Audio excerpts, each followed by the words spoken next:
ये है एनसीईआरटी की 11th क्लास की बुक ज्योग्राफी की, जो कि बच्चों को हार्ड लगती है।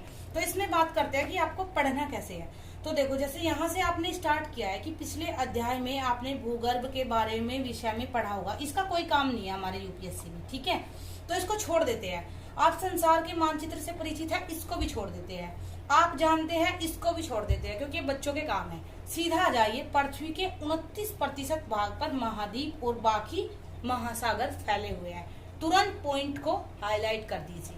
मान लीजिए आपको यूपीएससी का जो पेपर होता है ना प्रीलिम्स, उसमें ठीक ठीक इसी लाइन को दे देंगे और नीचे डाल देंगे कौन सा सही है कौन सा गलत है। यहाँ पे आपको 27 कर देंगे, 26 कर देंगे, या फिर इसको एक्यूरेट रहने देंगे, लेकिन एक दो इसमें फैक्ट और डाल देंगे और फिर आपको नीचे दे दिए जाएंगे कूट की कौन सा 3 सही है कौन सा सही है। और इस बार इनफैक्ट ऐसे ही क्वेश्चन आए हैं कि कौन सा एक युग्म सही है, क्या तीनों युग्म सही है। आप पेपर देख लीजिए, तो उसी के अकॉर्डिंग आपको एनसीईआरटी कैसे पढ़नी है सिखाते सब है। आज मैं बिल्कुल प्रैक्टिकली आपको पढ़ के दिखा रही हूँ। उसके बाद में महाद्वीपों और महासागरों की अवस्थिति जैसा कि आज मानचित्र पर दिखाई देती है, हमेशा से ऐसी नहीं रही। इसके अतिरिक्त यह भी एक तथ्य है, ये सब बकवास है, ठीक है। इसको आपको कुछ भी अंडरलाइन हाईलाइट नहीं करते चलना है, इसका कहीं कोई काम नहीं है। उसके बाद आप सीधा यहाँ पे अगर देखें, अटलांटिक महासागरीय तटरेखा की आकृति को ध्यान से देखें, इसका भी कोई काम नहीं है। ये सब इस बकवास से आपको अपना माइंड हटाना है।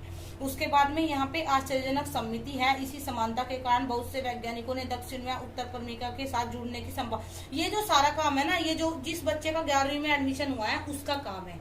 आप है वो यूपीएससी एस्पिरेंट, आपको फिर यहाँ पे आ जाना है। सन 1596 में एक डच मानव चित्रवेत्ता अब्राहम आर्टेलियस ने सर्वप्रथम इस संभावना को व्यक्त किया। ये आपको पता होना चाहिए कि महाद्वीपीय प्रवाह की जो संभावना है उसको सबसे पहले किसने किया था? अब्राहम आर्टेलियस। मानचित्र बनाया जिसमें तीनों महाद्वीपों को इकट्ठा किया गया, इसका कोई काम नहीं है। उसके बाद यहाँ पे आ जाते हैं, जर्मन मौसमविद अल्फ्रेड वैगनर ने महाद्वीपीय विस्थापन सिद्धांत सन 1912 में, ये बिल्कुल इसको याद कर लीजिए कब किया, ठीक है। तो फिर आप देखेंगे यहाँ पे ऐसे ही फैक्ट है।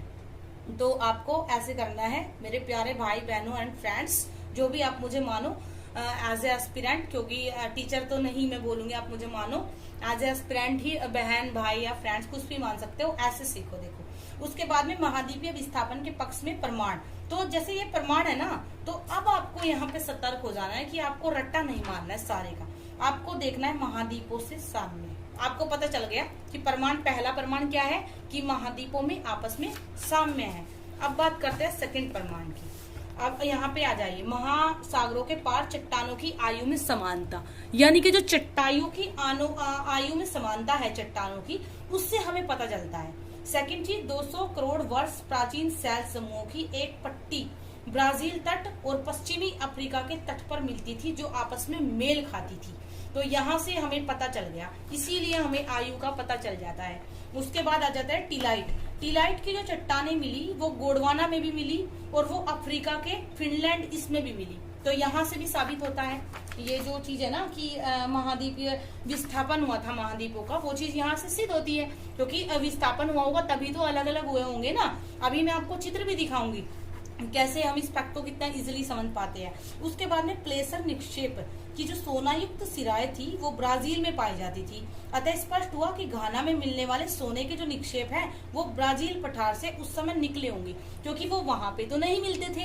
अब वो अगर ब्राजील में पाए जाते थे और वो घाना वहां पे मिल रहे हैं, तो सीधी सी बात है कि कभी तो कुछ विस्फोट हुआ होगा। अब मान लो हमारे जो उत्तरी भारत है उसमें गन्ना मिलता है सपोज करो, या फिर गेहूं मिलता है, और आगे जाके वो गन्ना वहां पे भी मिलने लगे जहाँ पे उसका कभी उत्पादन ही नहीं था। सपोज करो जैसा पूर्वी भारत का कोई इलाका, तो उससे फिर आपको आइडिया मिलेगा कि इसका मतलब कुछ हुआ तो था, है ना। उससे फिर दिमाग लगाइए। उसके बाद में यहाँ पे आ गया जीवाश्मों का जो वितरण है, जो जीवाश्म है वो फैले हुए है, फोसिल्स जिसको बोलते हैं इंग्लिश में।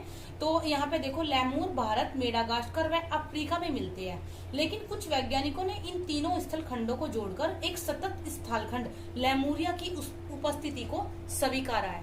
तो यहाँ पे आप देख सकते हो, तो इससे सिद्ध होता है कि जीवाश्म अलग अलग जगह पे पाए जा रहे हैं, इसका मतलब वो किसी एक स्थल खंड से ही पहले विस्तारित हुए हैं। ऐसे आपको एनसीईआरटी को पढ़ना है। ना कि फालतू की चीजें रीडिंग करनी है। ऐसा सब अपने माइंड को खुद समझाना है।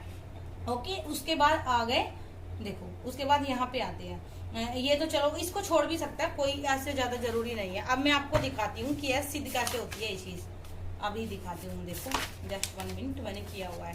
ये देखो, आप अगर देखोगे ना ये वाला हिस्सा और ये वाला हिस्सा, आपको ऐसा नजर आएगा कि एक दूसरे में धंसा हुआ हो, यानी कि ये कभी पहले ऐसे था और जब एक विस्फोट हुआ तो ये ऐसे बिखर गया। आपको अगर मैं मैप पे दिखाऊं तो आप अपने वर्ल्ड के मैप को देख सकते हैं। अभी आई थिंक कि मैं आपको यहीं पे दिखा दूंगी, 1 सेकेंड। आप देखेंगे कि दिख रहा है आपको ग्लोब, ये दिख रहा है। तो जैसे ये वाला जो हिस्सा है इस वाले इसका, ये आपको इसमें फिट होता हुआ नजर आएगा। तो ऐसे आपको ये जो इसका यहाँ पे हेड वगैरह ऐसे बना हुआ है, ये एक दूसरे में ऐसे सेट होगा। आप अपनी बुक में देखेंगे ना वर्ल्ड के मैप को, तो आपको बहुत अच्छे से समझ में आ जाएगा। एंड यहाँ पे अभी चलते हैं, कहाँ पे थे हम लोग, वो तो हो गया, कोई बात नहीं। आई होप कि आपको इतने से समझ में आ गया होगा।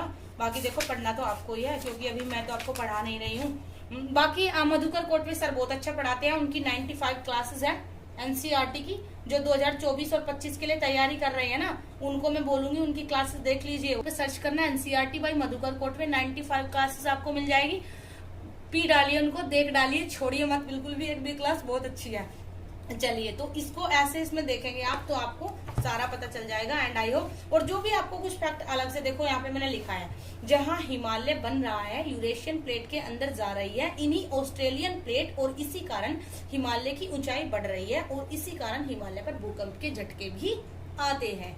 तो आई होप कि अब आप अच्छे से समझ गए होंगे। And now thanks for watching, keep supporting, keep loving, and now bye.